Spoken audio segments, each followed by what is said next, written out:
দেখেন ভিপিনুর, দেখেন আজকে রাজনীতি মার খেতে খাইতে গালি খাইতে আন্দোলন করতে ভিপিনুর, আমি তো কম রাজনীতি মার খাইনি, রাস্তায় খাইছি। তারা একটা সুদিন পাইলো, দল পাইলো, সবাই পাইলো, আমি কি পাইলাম বলেন তো?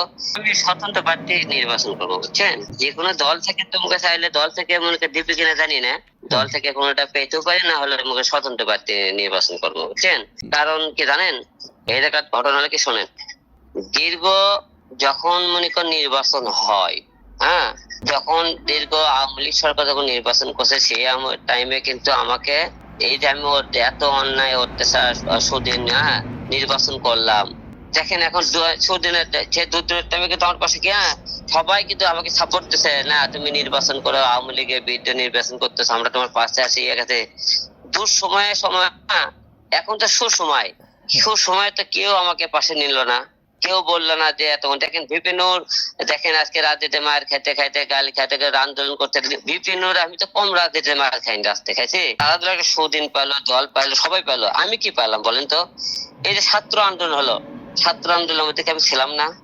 ছাত্র আন্দোলনে আমি কি চাইনি? আপনি ভিডিও ফুটেজ গুলো দেখেন তো, শাহবাগ মোড়ে বিভিন্ন জায়গায় মিটিং মিছিল, কোন জায়গায় ছাত্র, আমার ফুটেজ গুলো দেখেন তো আপনি ইউটিউবে ফেসবুকে সার্চ দিয়ে, আমি ছিলাম কিনা। তাহলে দেখেন সারা বাংলাদেশের লোকজনেরা কি পালো, সবাই একটা জায়গা পাইলো।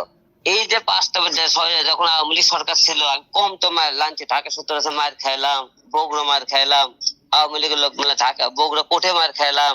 হ্যাঁ, এই যে মায়ের কার জন্য খাইছে? দেশের জনগণের জন্য খাইছে না? এই দেশকে ভালোবাসে তো খাইছে, বিনিময়ে কি পাইলাম? আমার তো একটা আজকে সুদিনের কেউ তো একটা নির্বাচনে তাকে পাশে নিল না, কি ভালো একটা জায়গা তো তুলো না। আমি কি বাংলাদেশে যখন আওয়ামী লীগ সরকার ছিল আন্দোলন করে, তখন কি আমি দেশের কিছুই করিনি? তখন তো প্রতিবাদ তো সবাই তো মনে করে ঘরের মধ্যে বসেছিল।